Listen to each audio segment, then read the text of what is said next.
கூட்டாட்சி அல்லது ஒற்றையாட்சி. 12th polity இந்திய அரசியலமைப்பு. இந்தியா சிதைக்க முடியாத ஒன்றியமும் மத்திய அரசும் சிதைக்கத்தக்க மாநிலங்களும் கொண்ட ஆட்சி முறையாகும். அதாவது நெருக்கடி நிலை காலத்தின ஒற்றையாட்சி குணாம்சம் கொண்டது என்பது இதன் பொருளாகும். ஒன்றியம் முழுமையான கூட்டாட்சி அப்படின்னு கூற முடியாது, ஆனால் கிட்டத்தட்ட கூட்டாட்சி முறை என்று கூறலாம். வடிவத்தில் கூட்டாட்சி அமைப்பை கொண்டிருந்தாலும் இந்திய அரசியலமைப்பு ஒற்றையாட்சி முறை, கூட்டாட்சி முறை இரண்டையும் நேரம், சூழல் போன்ற தேவைக்கேற்ப பயன்படுத்தி கொள்ளத்தக்க ஆட்சி முறையை கொண்டுள்ளது. அதாவது கூட்டாட்சி முறை, ஒற்றையாட்சி முறை ரெண்டுமே இருக்குது. இந்தியா சிதைக்க முடியாத ஒன்றியமும், மத்திய அரசை சிதைக்கவே முடியாது, சிதைக்கத்தக்க மாநிலங்களும். மாநில அரசில் அதை மத்திய அரசு ஆட்சியாக மாற்ற முடியும், ஆளுநர் ஆட்சியை அப்ளை பண்ணுவாங்கள்ல அந்த மாதிரி. அதாவது நெருக்கடி நிலை காலத்தில் ஒற்றையாட்சி குணாம்சம் கொண்டது என்பது இதன் பொருளாகும். ஒன்றியம் முழுமையான கூட்டாட்சி என்று கூற முடியாது, ஆனால் கிட்டத்தட்ட கூட்டாட்சி முறை என்று கூறலாம். வடிவத்தில் கூட்டாட்சி அமைப்பை கொண்டிருந்தாலும் இந்திய அரசியலமைப்பு ஒற்றையாட்சி முறை, கூட்டாட்சி முறை இரண்டையும் நேரம், சூழல் போன்ற தேவைக்கேற்ப பயன்படுத்தி கொள்ளத்தக்க ஆட்சி முறையை கொண்டுள்ளது. நீதி சீராய்வு, சமநிலை, நாடாளுமன்ற மேலாதிக்கம். இந்திய அரசியலமைப்பு வழங்கியுள்ள அடிப்படை உரிமைகள் மீறப்படாமல் கண்காணிப்பதும். நீதி சீராய்வு, சமநிலை, நாடாளுமன்ற மேலாதிக்கம். இந்திய அரசியலமைப்பு வழங்கியுள்ள அடிப்படை உரிமைகள் மீறப்படாமல் கண்காணிப்பதிலும், நாடாளுமன்ற நிர்வாக செயல்பாடுகளில் தேவைப்பட்டால் தலையிடுவதிலும் நீதித்துறைக்கு சுதந்திரம் வழங்கப்பட்டுள்ளது. அதாவது நீதித்துறை இந்திய அரசியலமைப்பு வழங்கியுள்ள அடிப்படை உரிமைகள் மீறப்படாமல் பாதுகாக்கணும். அதுபோக நீதித்துறைக்கு தலையீடு, அதாவது நிர்வாக செயல்பாடுகளில், நாடாளுமன்ற நிர்வாக செயல்பாடுகளில் ஏதாவது பிரச்சனைன்னு நீதித்துறைக்கு தனிச்சுன்னா நீதித்துறையே போய் என்ன பண்ணலாம், அதில் தலையிட முடியும். நீதித்துறைக்கு சுதந்திரம் இதுக்கு வழங்கப்பட்டுள்ளது. இது இந்திய அரசியலமைப்பின் சிறப்பு கூறுகளில் ஒன்றாக இருக்குது. நீதி அமைப்பும் நாடாளுமன்றமும் ஒன்றுக்கொன்று சமமான மேலாதிக்க தன்மை கொண்டவை. அதாவது நீதி அமைப்பும் நாடாளுமன்றமும் ஒன்றுக்கொன்று சமமான மேலாதிக்க தன்மை கொண்டதாக இருக்குது. நாடாளுமன்றத்தில் இயற்றப்பட்ட சட்டம் அரசியலமைப்பின் அடிப்படை தத்துவத்துக்கு முரணாக இருந்தால் அதை செல்லாததாக்கும் அதிகாரமும் நீதி சீராய்வு எனப்படும். ஸோ நீதி சீராய்வுனா என்னதுன்னா, இப்போ நாடாளுமன்றத்தில் ஏதாவது ஒரு சட்டம் இயற்றப்படுது, அது அரசியலமைப்போட அடிப்படை தத்துவத்துக்கு முரணாக இருக்குது. எல்லாரும் எல்லா இடத்துலையும் பேச்சு சுதந்திரமோ, எழுத்து சுதந்திரமோ, ஒரு இடத்துலேருந்து இன்னொரு இடத்துக்கு மாறி வாழக்கூடிய சுதந்திரமோ, தொழில் செய்ய சுதந்திரமோ, அந்த மாதிரி இந்திய அரசியலமைப்பு நமக்கு கொடுத்துருக்க அடிப்படை தத்துவத்துக்கு முரணாக எதையாவது ஒரு சட்டத்தை இயற்றுறாங்க அப்படின்னா அதை செல்லாததாக்க முடியும். அந்த அதிகாரம்தான் நீதி சீராய்வு அப்படின்னு சொல்கிறாங்க. ஸோ இதில் என்ன சொல்லியிருக்காங்க, நீதி சீராய்வு, சமநிலை, நாடாளுமன்ற மேலாதிக்கம். இந்திய அரசியலமைப்பு வழங்கியுள்ள அடிப்படை உரிமைகள் மீறப்படாமல் கண்காணிப்பதிலும், நாடாளுமன்ற நிர்வாக செயல்பாடுகளில் தேவைப்பட்டால் தலையிடுவதிலும் நீதித்துறைக்கு சுதந்திரம் வழங்கப்பட்டுள்ளது. இது இந்திய அரசியலமைப்பின் சிறப்பு கூறுகளில் ஒன்று ஆகும். நீதி அமைப்பும் நாடாளுமன்றமும் ஒன்றுக்கொன்று சமமான மேலாதிக்க தன்மை கொண்டவை. நாடாளுமன்றத்தில் இயற்றப்பட்ட சட்டம் அரசியலமைப்பின் அடிப்படை தத்துவத்துக்கு முரணாக இருந்தால் அதை செல்லாததாக்கும் அதிகாரம்தான் நீதி சீராய்வுன்னு அழைக்கப்படுது. நீதி அமைப்பும் நாடாளுமன்றமும் ஒன்றுக்கொன்று சமமான மேலாதிக்க தன்மை கொண்டது. ஸோ நாடாளுமன்றத்துக்கு எந்த அளவுக்கு நம்ம இம்பார்ட்டன்ஸ் கொடுக்கமோ அதே அளவுக்கு இம்பார்ட்டன்ஸ் நம்ம எதுக்கு கொடுக்கணும், நம்மளோட நீதி அமைப்புக்கும் கொடுக்கணும் அப்படின்னு சொல்லிட்டாங்க. அப்புறம் என்ன சொல்லியிருக்காங்க, இந்திய குடியுரிமை. ஒரு நாட்டின் சட்டப்பூர்வ உறுப்பினர்கள் யார் என்பதை அடையாளம் காண்பது குடியுரிமை ஆகும்.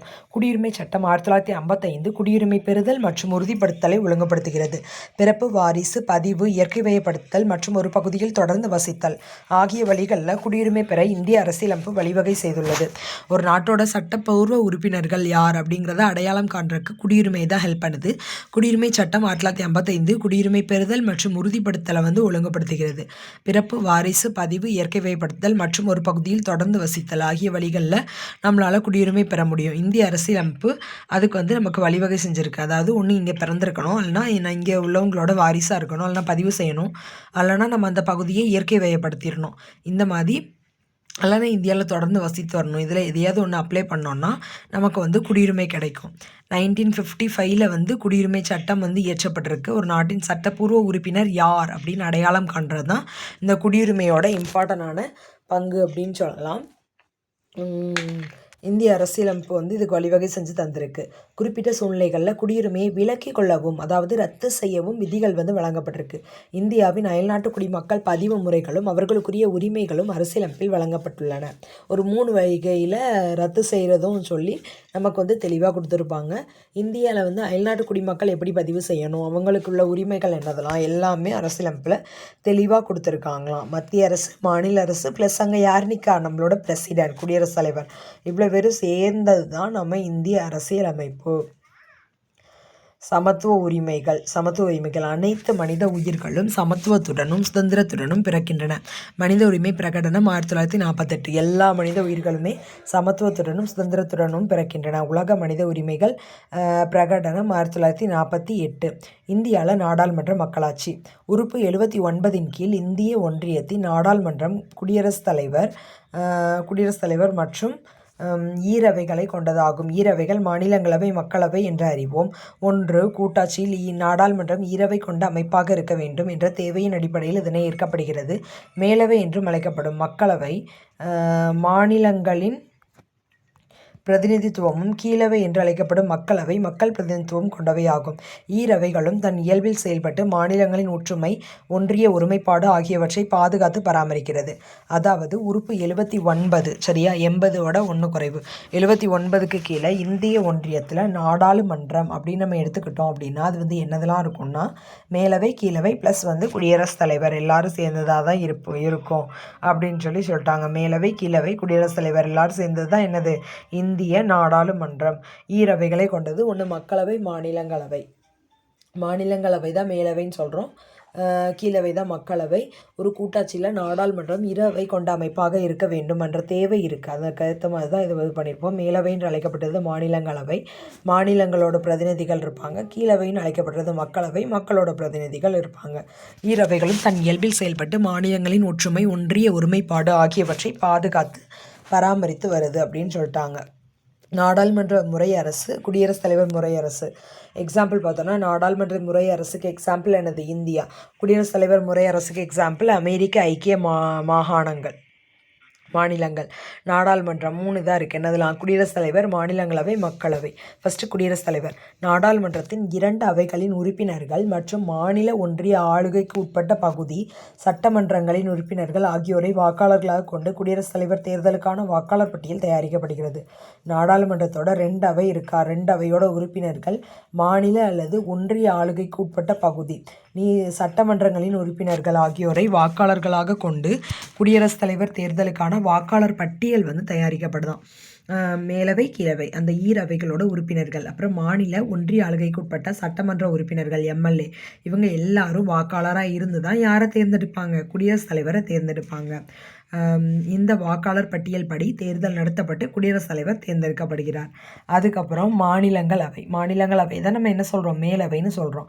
238 உறுப்பினர்கள் மாநிலங்கள் மற்றும் ஒன்றிய ஆளுகைக்கு உட்பட்ட பகுதி சட்டமன்றங்கள் மூலம் தேர்ந்தெடுக்கப்படுறாங்க. எத்தனை பேர், 238 உறுப்பினர்கள். மொத்த உறுப்பினர்கள் பார்த்தோம்னா 250 பேர். அதில் 12 பேர் யாருன்னா நியமன உறுப்பினர்கள், குடியரசுத் தலைவர் நியமனம் செய்வாங்க. காலம் நிரந்தரமான அமைப்பு கலைக்கப்படவே முடியாதான். ஏன்னா மாநிலங்களவையில் 3ல் 1 பங்கு உறுப்பினர்கள் 70லேருந்து 80 பேர் வருஷம் ரிட்டையர்ட் ஆகி வெளியே போயிட்டே இருப்பாங்க. 6 வருஷம் அவங்களுக்கு கம்ப்ளீட் ஆகி வெளியே போயிட்டே இருப்பாங்க. அதனால அடுத்த 80 பேர் அப்பாயிண்ட் பண்ணிட்டே இருக்கிறனால இது வந்து ஒரு நிரந்தர அமைப்பாக இருக்கும். 2 வருஷத்துக்கு ஒருக்க எலெக்ஷன் நடந்துகிட்டே இருக்கும். மாநிலங்களவை உறுப்பினர்களின் மொத்த காலம் 6 ஆண்டுகள். மொத்த மாநிலங்களவை உறுப்பினர்களில் 3ல் 1 பங்கு உறுப்பினர்களை 2 ஆண்டுக்கு ஒரு முறை தேர்ந்தெடுக்கும் வகையில் மாநிலங்களவை தேர்தல் நடைபெற்றுட்டே இருக்குமா. அப்புறம் மக்களவை தான் என்ன சொல்கிறோம், கீழவைன்னு சொல்கிறோம். மொத்த உறுப்பினர்கள் 545 பேர். அதில் 543 பேரை வந்து நம்ம உறுப்பினர்கள் மக்கள் தான் தேர்ந்தெடுக்கும். 2 உறுப்பினர்கள் குடியரசுத் தலைவரால் நியமிக்கப்படும் ஆங்கிலோ இந்திய சமுதாயத்தினர். காலம் 5 ஆண்டுகள். குடியரசுத் தலைவர் மக்களவையை கலைக்கும் அதிகாரம் பெற்றுள்ளார். யாருக்கு வந்து கலைக்கக்கூடிய அதிகாரம் இருக்குன்னா குடியரசுத் தலைவருக்கு இருக்குது. 2014 ஆகஸ்ட் 1 தமிழ்நாட்டில் நீதிமன்ற மொழியாக தமிழை பயன்படுத்தல். 2014 ஆகஸ்ட் 1 தான் நம்ம என்ன பண்ணுறோம், தமிழ்நாட்டில் நீதிமன்ற மொழியாக தமிழை வந்து பயன்படுத்துகிறோம். தமிழ்நாடு மாநில சட்டமன்றத்தில் நடைபெற்ற ஆரோக்கியமான விவாதங்கள் இது எல்லாமே தமிழ்நாட்டை சார்ந்ததாக இருக்கும். சரியா. இந்திய அரசியலமைப்பு சட்டத்தின் கீழ் உருவான மதராஸ் மாகாண முதல் சட்டமன்றத்தில் 1952லேருந்து 57 ராஜாஜி அரசு கொண்டு வந்த அடிப்படை கல்வி திட்டம் விமர்சிக்கப்பட்டது. எதிர்க்கட்சிகளுடன் ஆளும் காங்கிரஸ் கட்சியை சேர்ந்த ஒரு பகுதியினர் உட்பட இத்திட்டத்தை கடுமையாக எதிர்த்தனர். ஆளும் காங்கிரஸ் கட்சி கூட அதை எதிர்த்திருக்கு. அப்படி என்ன இந்த அடிப்படை கல்வி திட்டத்தில் இருந்துச்சுன்னா, இத்திட்டம் சாதி அடிப்படையிலான படிநிலை மேலாதிக்கத்தை மீண்டும் கொண்டு வரும் என்று விமர்சித்தனர். பின்னர் முதலமைச்சராக பதவியேற்ற காமராஜர் அமைச்சரவையில் 1954 அரசின் கல்வி அமைச்சர் சி. சுப்பிரமணியம் இத்திட்டம் ரத்து செய்யப்படுவதாக அறிவித்தார். அதே சமயம் ராஜாஜி ஆட்சியின் போது கொண்டுவரப்பட்ட நிலமற்ற விவசாய தொழிலாளர்களை பாதுகாக்கும் நில சட்டங்கள் தொடரப்பட்டன. அதாவது இந்த ஃபஸ்ட்டு பேராகிராஃபில் என்ன சொல்லியிருக்காங்கன்னா, இந்திய அரசியலமைப்பு சட்டத்தின் கீழே மதராஸ் மாகாணம் முதல்ல உருவாக்கப்பட்டு முதல் எலெக்ஷன் 1952. ஸோ முதல் அமைச்சரவை உட்காந்தாச்சு ராஜாஜி தலைமையில் 1952லேருந்து 57 வரையும். ஆனால் அப்போ அவர் ஒரு அடிப்படை கல்வி திட்டத்தை கொண்டு வராரு. அந்த அடிப்படை கல்வி திட்டத்தை யாரெல்லாம் எதிர்க்காங்கன்னா, எதிர்க்கட்சிக்காரங்க எப்போவுமே எதிர்க்க தான் செய்வாங்க. ஸோ அது ஒரு பெரிய மேட்ரு இல்லை. ஆனால் அவருடைய கட்சி காங்கிரஸ் கட்சி, அந்த கட்சியை சார்ந்தவங்களே எதிர்க்காங்க. ஏன்னா இது அடிப்படை சாதியை மறுபடியும் மேலாதிக்கத்தை கொண்டு வர்ற மாதிரி இருந்துச்சு. என்ன திட்டம் அப்படின்னா, குலத்தொழில் திட்டம் அப்படின்னு சொல்லுவாங்க. அதாவது இப்போ செருப்பு தைக்கிறவனோட பையன் செருப்பு தைக்கிற தொழிலை கற்றுக்கணும், தையல்காரங்களோட பையன் தையல் தொழிலை கற்றுக்கணும், ஆடு மேய்க்கிறவங்களோட பையன் ஆடு மேய்க்கிற தொழிலை கற்றுக்கணும் அப்படின்ற குலத்தொழில் கல்வியை இது பண்ணுற மாதிரி இருக்கும். ஸோ இது ரொம்ப சாதி அடிப்படையில் இருக்குது அப்படின்னு சொல்லி இது பண்ணாங்க. அதுக்கப்புறம் முதலமைச்சராக பதவியேற்ற காமராஜர் எப்போ 1954 கல்வி அமைச்சர் சி. சுப்பிரமணியம் இத்திட்டம் ரத்து செய்யப்படுவதாக அறிவித்தார். அதே சமயம் ராஜாஜி ஆட்சியின் போது சில நிலமற்ற விவசாய தொழிலாளர்களுக்கு நில சட்டங்கள்லாம் கொண்டு வரப்பட்டுச்சு. அந்த மாதிரி சட்டங்களை கண்டினியூ பண்ண வச்சாங்க. சென்னை மாகாண தலைவர் சி. ராஜாஜி தனது முதல் நிதிநிலை அறிக்கையை 1937 மதராஸ் சட்டமன்றத்தில் செனட் அவை மதராஸ் பல்கலைக்கழக சேப்பாக்கம் வளாகத்தில் தாக்கல் செய்தார். அதாவது சென்னை மாகாணத்தோட தலைவர் சி. ராஜாஜி அவர் சிஎம்மாக இருக்கமிச்சில் அவரோட முதல் முதல் நிதிநிலை அறிக்கையை 1937 மதராஸ் சட்டமன்றம் செனட் அவை மதராஸ் பல்கலைக்கழகம் சேப்பாக்கம் வளாகத்தில் தாக்கல் செய்தார். 1967 திராவிட முன்னேற்ற கழகம் ஆட்சிக்கு வந்தது.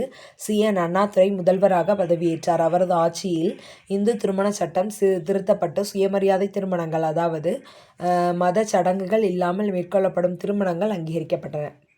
அதாவது என்ன சொல்லியிருக்காங்கன்னா, 1967 திராவிட முன்னேற்ற கழகம் ஆட்சிக்கு வந்துச்சு. எப்போ 67 அண்ணா பீரியடில், சரியா?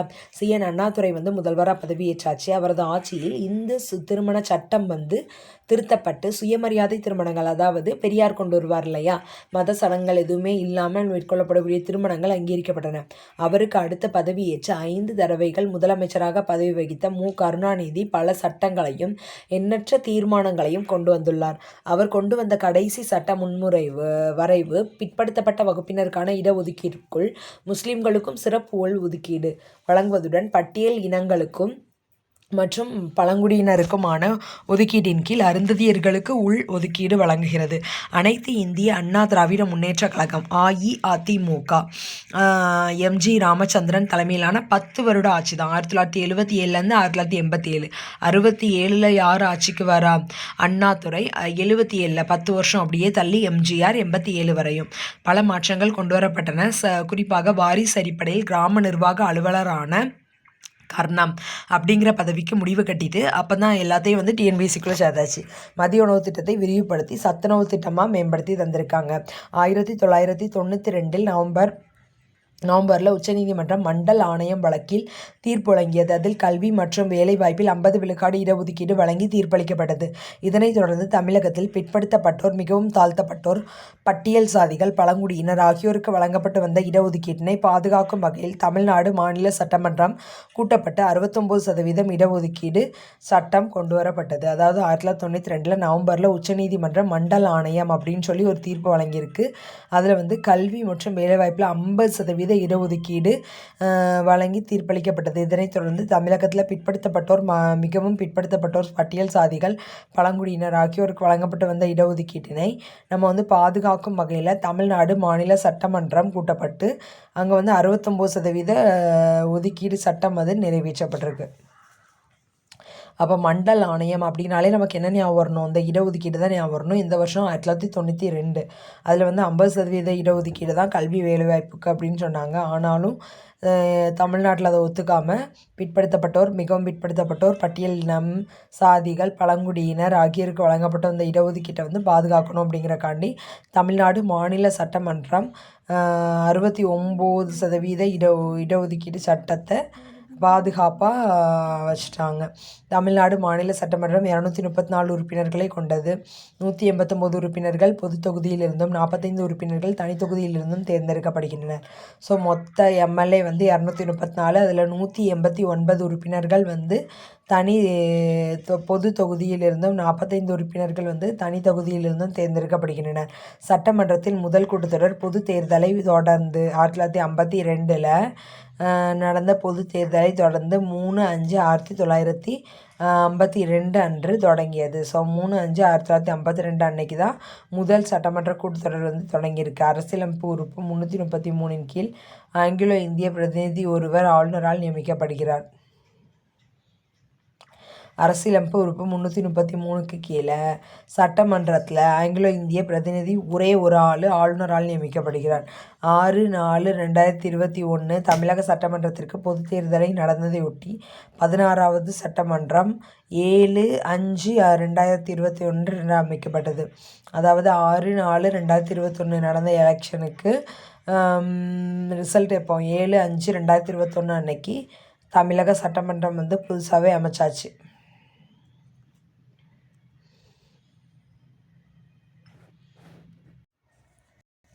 உறுப்பு 370 என்ன சொல்லுதுன்னா, அரசியலமைப்பு உறுப்பு 370 என்பது ஜம்மு காஷ்மீர் பகுதிக்கு சிறப்பு தன்னாட்சி தகுதி வழங்குவது ஆகும். இந்திய அரசு 5 ஆகஸ்ட் 2019 அன்று ஜம்மு காஷ்மீருக்கு வழங்கப்பட்டு வந்த சிறப்பு தகுதியை ரத்து செய்தது. 5 ஆகஸ்ட் 2019 அன்று காஷ்மீருக்கு வழங்கப்பட்டு வந்த சிறப்பு தகுதி வந்து தன்னாட்சி வந்து ரத்து செய்யப்பட்டது. எப்போனா 370வது ஆர்டிக்கல் படி 5 ஆகஸ்ட் 2019 மக்களவை உறுப்பினர்களிலிருந்து ஒருவர் பொது கணக்கு குழு தலைவராக மக்களவைத் தலைவராலே நியமிக்கப்படுறாரு. இதில் 1967 68 ஆண்டில் முதல் முறையாக எதிர்க்கட்சி உறுப்பினர் ஒருவர் பொது கணக்கு குழுவின் தலைவராக மக்களவைத் தலைவரால் நியமிக்கப்பட்டுள்ளார். இக்குழு மக்களவைத் தலைவர் கட்டுப்பாட்டின் கீழ் இயங்கும் ஒரு நாடாளுமன்ற குழுவாக கருதப்படுகிறது. 1950 முதல் 2018 ஏப்ரல் வரை இக்குழு 1596 அறிக்கைகளை தாக்கல் செய்துள்ளது. மக்களவை உறுப்பினர்களிலிருந்து ஒருத்தர் வந்து பொது கணக்கு குழு தலைவராக மக்களவைத் தலைவரால் நியமிக்கப்படுறாரு. இதில் 1967 68 ஆண்டில் முதல் முறையாக எதிர்க்கட்சி உறுப்பினர் ஒருத்தர் தான் பொது கணக்கு குழுவின் தலைவராக தேர்ந்தெடுக்கப்பட்டார். இந்த வருஷத்தில் 1967 to 68 இது வந்து அண்ணா பீரியடில்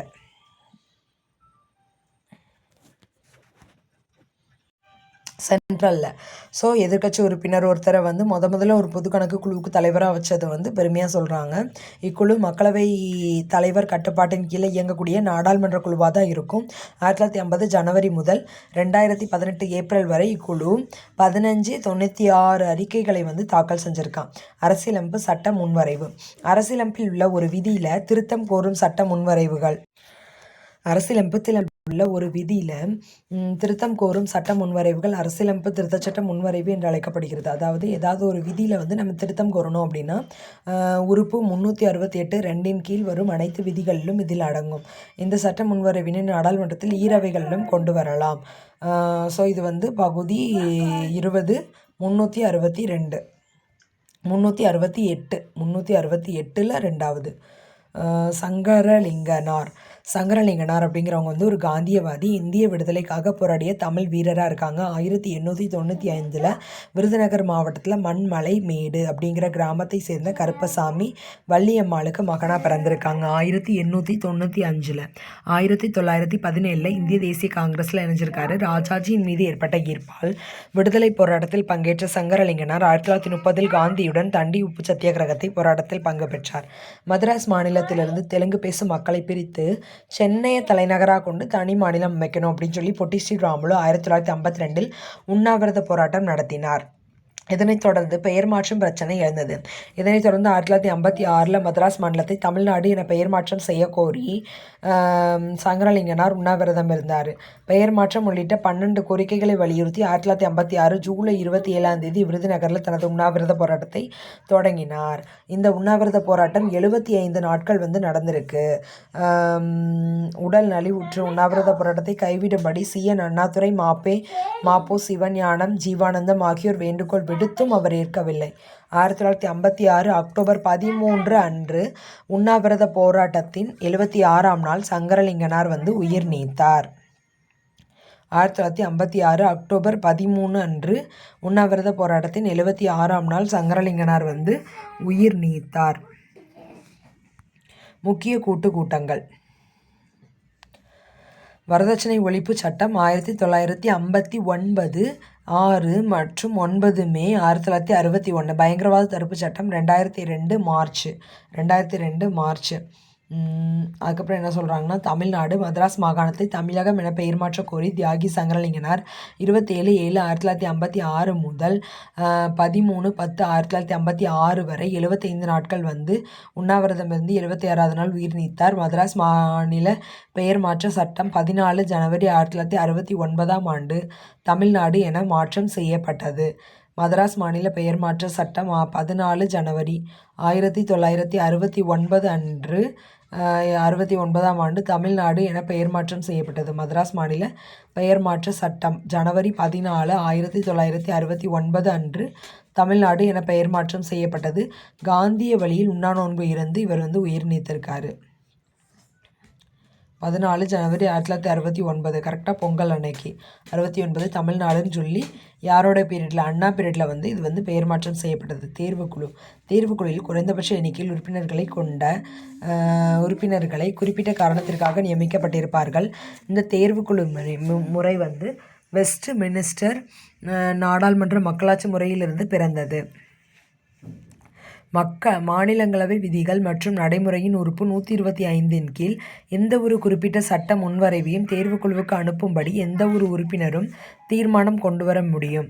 தீர்மானம் ஏற்றுக்கொள்ளப்பட்டால் அந்த சட்ட முன்வரைவு தேர்வுக்குழுவின் பரிசீலனைக்கு அனுப்பி வைக்கப்படும். 125 சரியா. மாநிலங்களவை விதிகள் மற்றும் நடைமுறையின் உறுப்பு 125 படி இவ்வாறு தீர்மானம் கொண்டு வருவதற்கு தேர்வுக்குழுவின் மொத்த உறுப்பினர்களில் 1/3 பங்கினர் குறைந்தபட்ச உறுப்பினர்களாவது அவையில் இருப்பது அவசியம். இவ்வாறு முன்மொழியப்படும் தீர்மானத்தின் மீதான வாக்கெடுப்பு வெற்றி தோல்வியின்றி முடிந்தால் அவைக்கு தலைமை ஏற்பவரின் முடிவே இறுதி முடிவாகும்.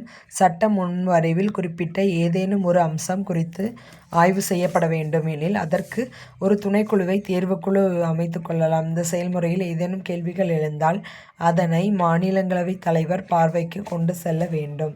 அவரது முடிவே இறுதியானது. மாநிலங்களோட அவையோட தலைவர் யார்? இந்திய துணை குடியரசுத் தலைவர். ஒரு சட்ட முன்வரைவு அவையில் நிறைவேற்றப்பட்டு மற்றொரு அவையால் நிராகரிக்கப்படும் பொழுது அல்லது ஏதேனும் ஒரு ஆட்சேபனை எழுப்பப்படும் பொழுது அல்லது 6 வாரத்திற்கும் அதிகமாக இழுபறி நிலை நீடிக்கும் பொழுது குடியரசுத் தலைவர் ஈரவைகளின் கூட்டத்தை கூட்டி தீர்வு காணலாம். அந்த முன்வரைவு அமர்ந்துள்ள ஈரவைகளின் மொத்த உறுப்பினர்களில் பெரும்பான்மை வாக்குகளை பெற்றால் அந்த முன்வரைவு நிறைவேற்றப்படும். ஆனால் பண முன்வரைவாக இருக்கும் பட்சத்தில் அரசியலமைப்பு திருத்தச் சட்டம் ஆகியவற்றின் போது இதுபோன்று கூட்டத்தினை கூட்டி சட்டமாக்க இந்திய அரசியலமைப்பு அனுமதிக்கவில்லை அப்படின்னு சொல்லி முடிச்சிட்டாங்க லெசனை. தேங்க்யூ ஃபார் வாட்சிங் ஃப்ரெண்ட்ஸ்.